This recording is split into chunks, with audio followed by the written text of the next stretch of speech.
pessoal, estamos começando mais um programa Neto Alto, programa esse que traz para vocês os profissionais que fazem do seu talento e do seu trabalho uma referência em benefício do povo de Alagoas. Gente, eu estou muito feliz com esse convidado de hoje, porque iremos debater temas super importantes, tanto para o empregado, como também para o empregador. Estou falando do desembargador do TRT 19ª Região, doutor Jaziel Ivo, que vem aqui bater um papo com a gente. Primeiro eu quero, doutor Jaziel, agradecer a sua vinda aqui no nosso programa, em nome de todos nós que fazemos aqui o programa Neto Alto, dizer que é um prazer recebê-lo e já perguntando quem é Jaziel Ivo. Seja bem-vindo, amigo.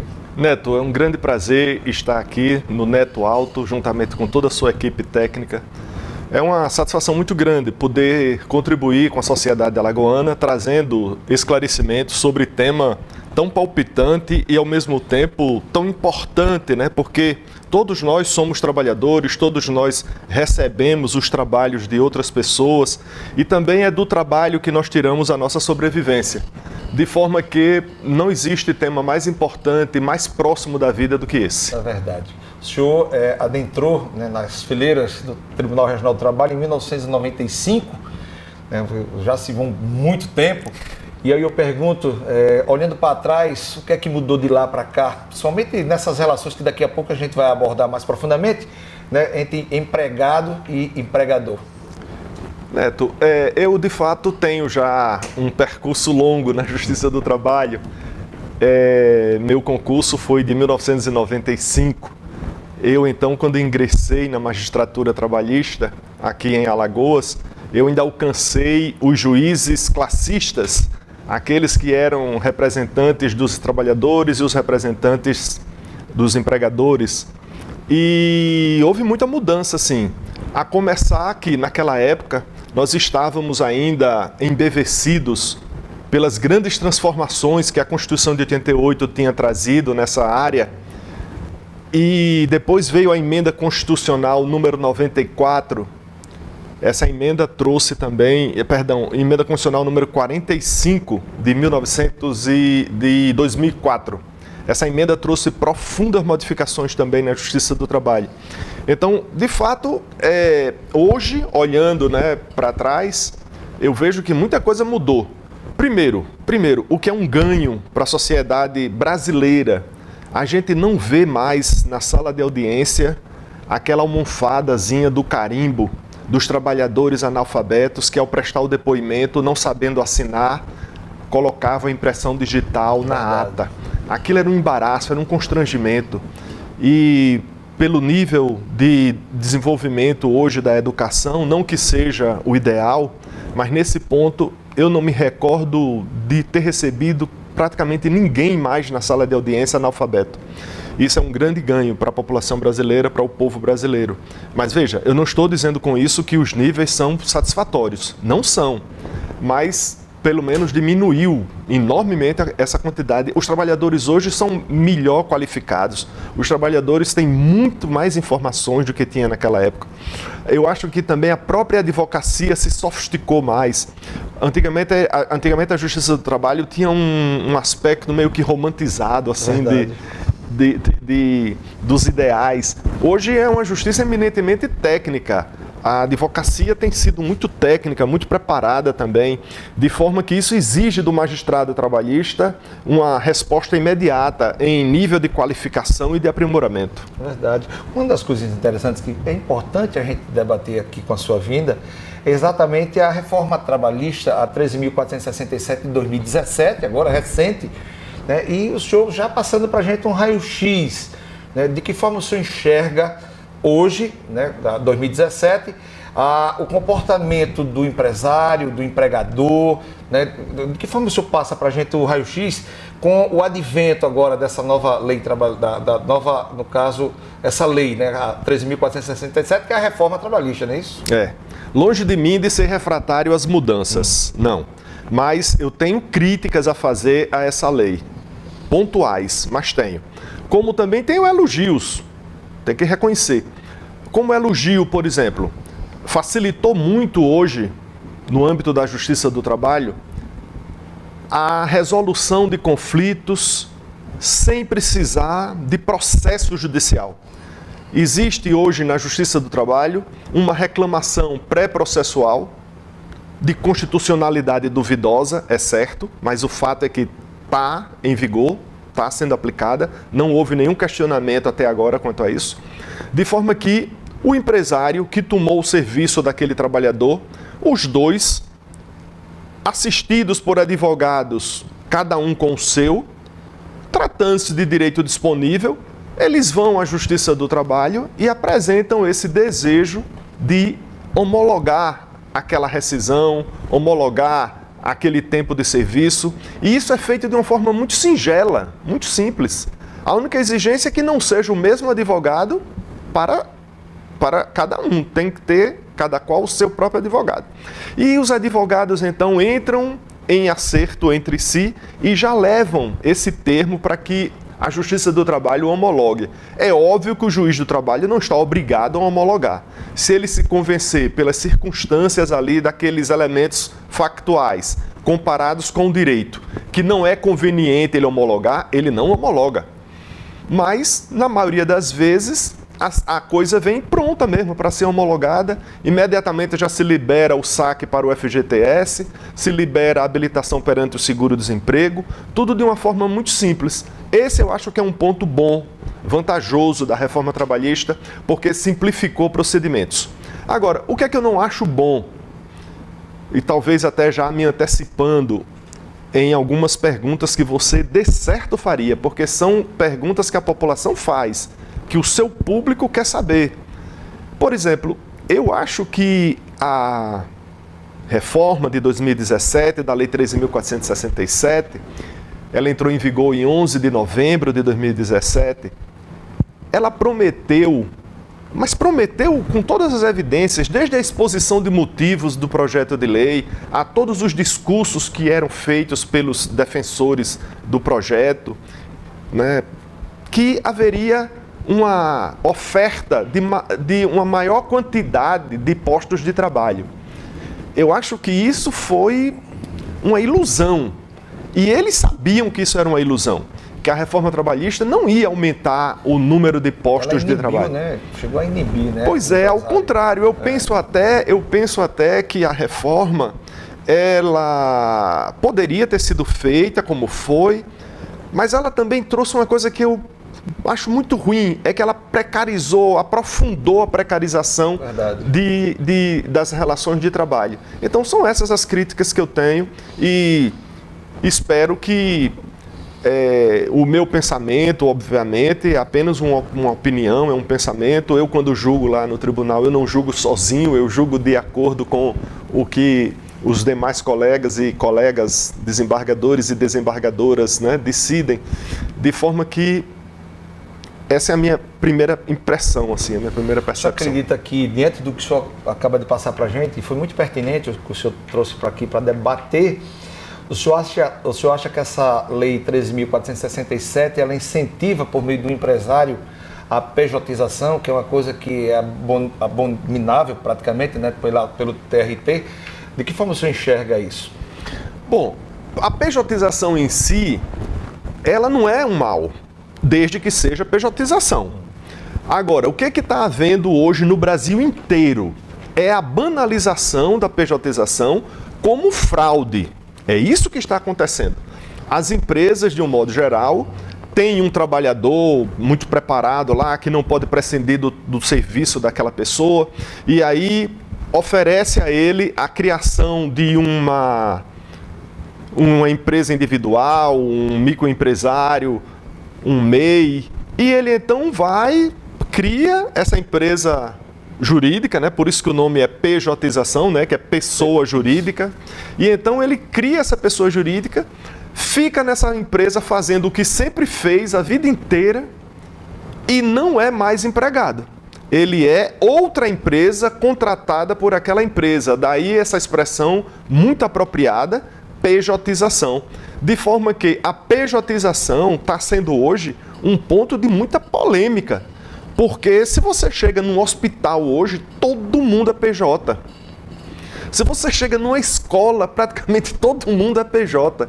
Não é possível que a atividade empresarial não precise mais contratar empregados seletistas. Verdade. Praticamente todo mundo é PJ, todo mundo está sendo contratado nessa modalidade de PJização.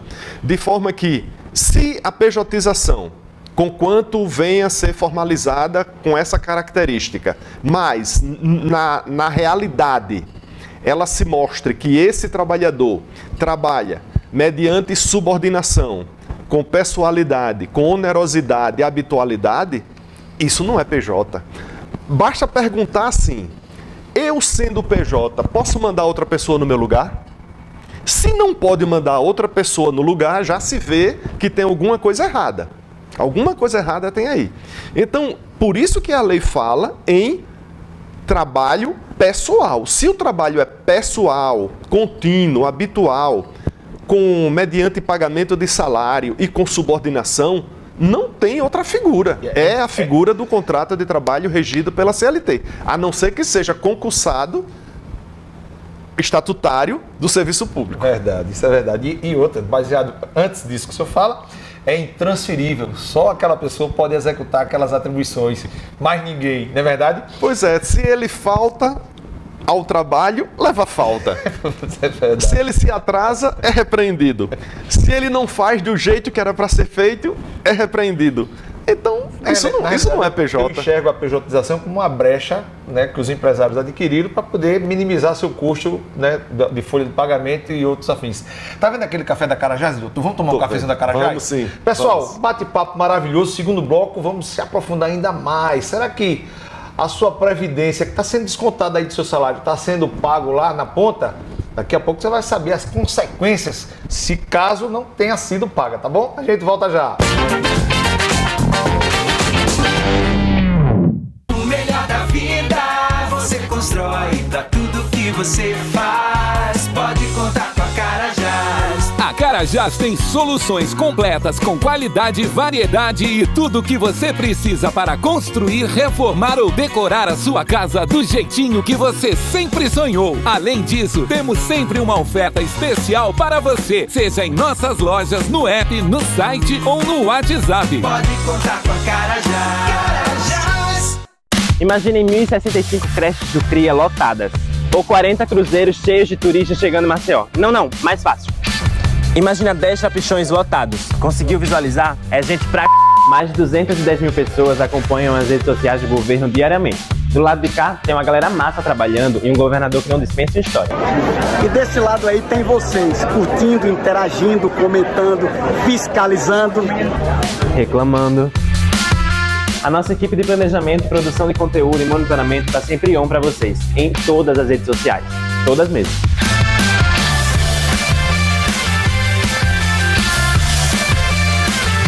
São conteúdos diários em todas as plataformas para fazer com que a informação chegue na palma da sua mão. Afinal, alagoano bem informado é alagoano que segue o governo de Alagoas. Aproveita que você já chegou no final desse vídeo e clica no sininho para ativar as notificações. Você não vai querer perder nada depois dessa propaganda toda que eu fiz, né? Eu posso divulgar o meu arroba também?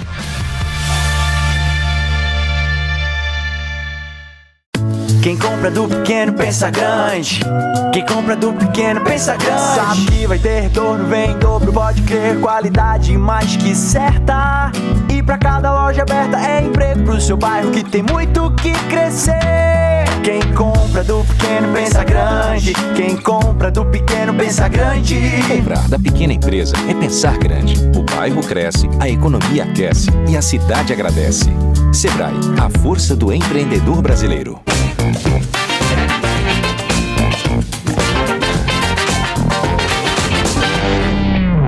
Voltamos com o programa Neto Alto, hoje tendo o prazer de receber o desembargador da 19ª região, nosso querido Dr. Jaziel Ivo, que vem com a sua simplicidade passar um pouco da sua experiência. Antes de tratarmos de alguns assuntos do segundo bloco, o que é ser, né, um profissional que em 1995 passou no concurso do TRT e tem o mérito de ser hoje um desembargador de carreira, sem precisar praticamente de nada no tocante ao peixinho, né, o meu padrinho, e simplesmente pela meritocracia, eu diria dessa forma, que é o termo jurídico que se usa, né, para quem alcança os grandes objetivos dentro do judiciário.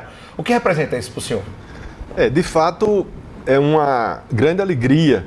Eu sou, de fato, o primeiro alagoano a ocupar a vaga de desembargador do TRT de Alagoas na vaga de merecimento, sendo juiz egresso da magistratura de carreira, aquele que ingressou mediante aprovação em concurso público e esteve na magistratura durante todo esse tempo.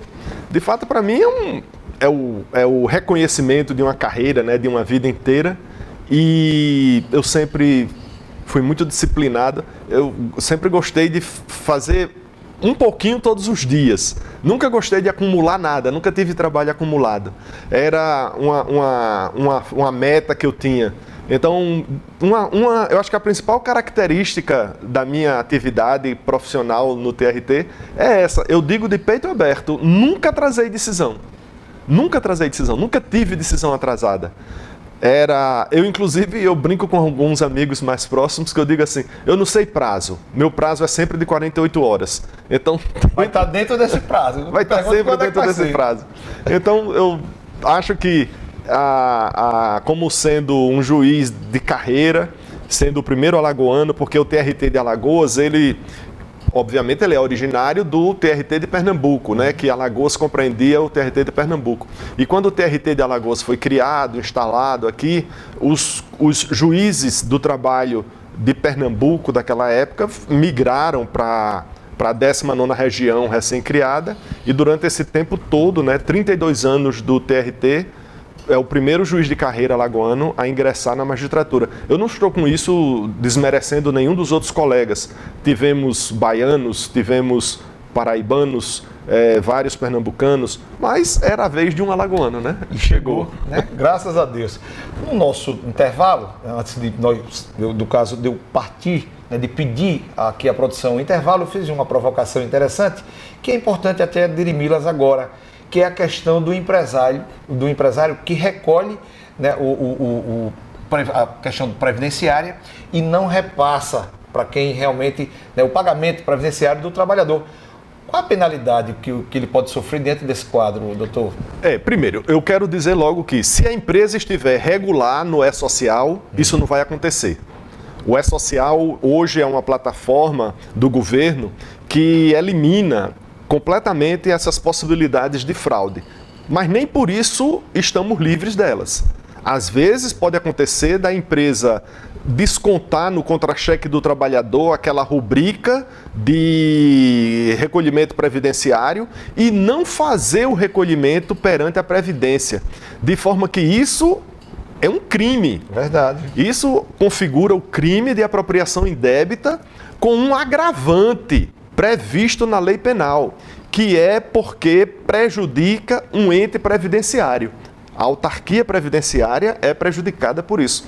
De forma que é de uma gravidade muito grande essa prática de alguns empresários de descontar o contra-cheque lá, a contribuição previdenciária, e não efetuar o respectivo recolhimento à Previdência Social. Bom demais, pergunta feita, doutora Betânia, pergunta respondida aqui pelo nosso convidado, tá bom? Vamos falar de coisa boa? Vamos. Sensação da Bienal do Livro 2023, Reforma Trabalhista 2017, autor Jaziel Ivo.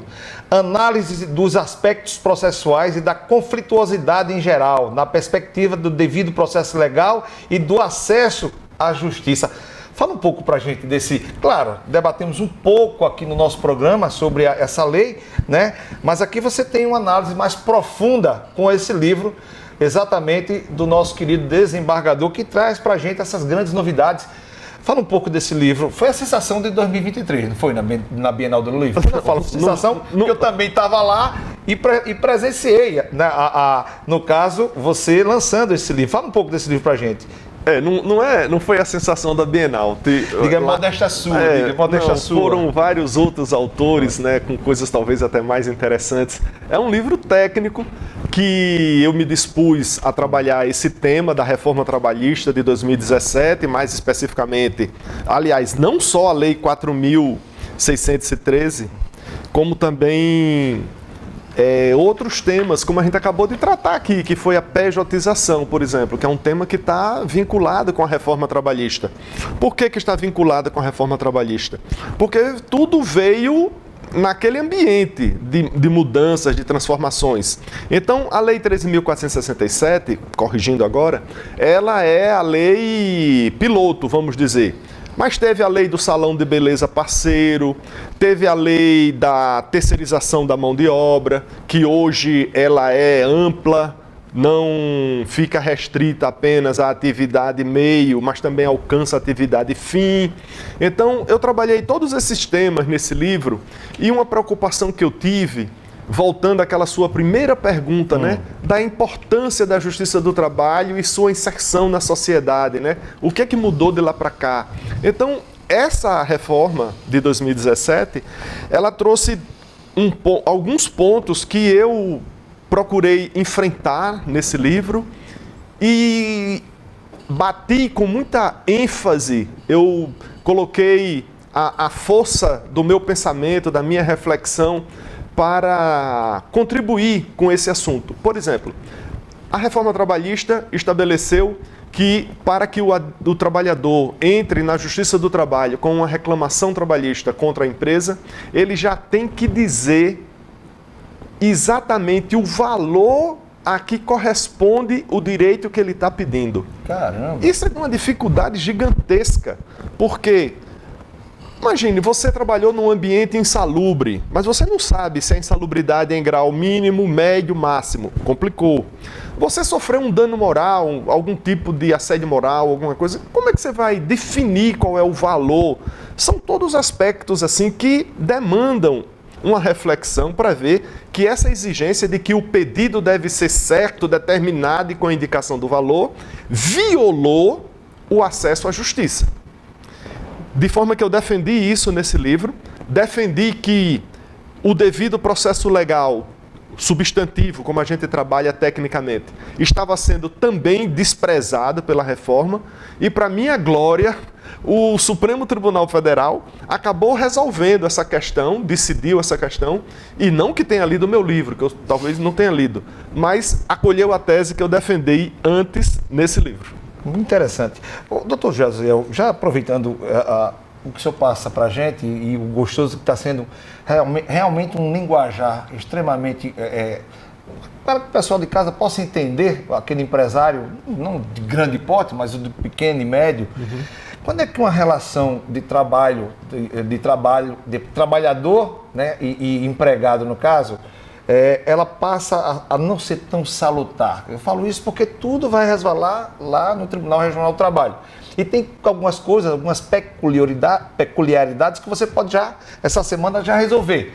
Então o programa Neto Alto traz aqui hoje o desembargador Jaziel Ivo, e com essa pergunta que você está sem dormir, está te fazendo mal. Então a pergunta é a seguinte: essa relação desse empresário que está nesse momento assistindo com a gente e não está sabendo tomar uma decisão para ceifar aquela relação de 10, de 5, 10 anos, de que forma essa relação já acaba e qual é o conselho que o nosso querido desembargador passa para esse empresário, que ele tome a decisão e cada um siga a sua vida e não vá parar no tribunal? Pois bem, Neto, eu sou um defensor ardoroso da conciliação. Eu acho que levar uma discussão para as barras dos tribunais seria realmente o último recurso, mas acaba chega tudo lá. De forma que, um caso como esse que você está dizendo, o diálogo é o melhor remédio. Chega para esse trabalhador, explica que aquela relação de trabalho não está mais a contento, que desgastou, né? De forma que diz para ele os direitos que ele tem, já vai ao seu contador, levanta quais são os direitos que esse trabalhador tem e coloca isso na mesa para ele. Diz, olha aqui está a sua rescisão, mandei calcular, sua rescisão é tanto.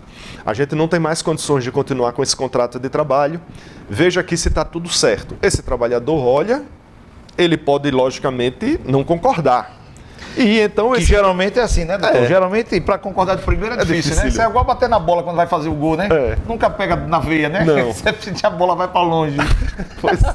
Mas pelo menos pode acertar na trave. Às vezes pega na trave. Não, já tá. Mas já é um grande passo. Então. Ainda a bola já está Então. sendo uma boa ação, né? Pois é, então mostra aquilo para ele. Mostra aquilo para ele. Ele então vai dizer, olha, não é assim, eu tenho direito a isso, eu tenho direito àquilo. E os dois ali podem entrar num consenso e ceder um pouco de um lado, ceder um pouco do outro e entrar com o que eu falei no início, que foi aquela reclamação onde você apenas homologa um termo de conciliação pré-processual.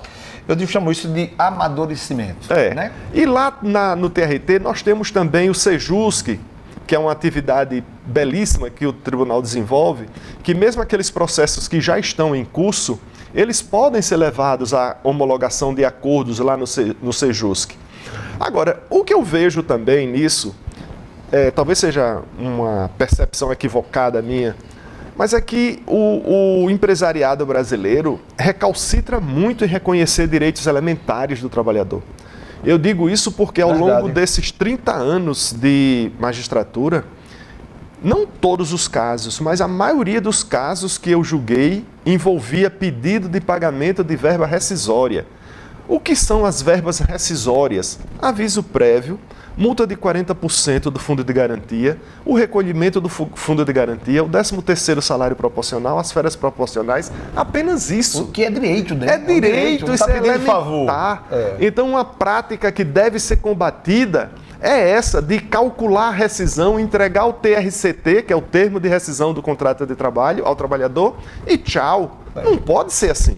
Ele tem direito a receber aquelas verbas rescisórias, mas o empresário, por dificuldades financeiras, às vezes, ou por má vontade e tantas outras, acha que não deve pagar aquilo e, por isso, essa grande quantidade de reclamações trabalhistas, 70% dos processos que a gente julga até hoje na Justiça do Trabalho dizem respeito a verbas rescisórias. Eu acredito que esse programa de hoje traz para você uma reflexão muito importante.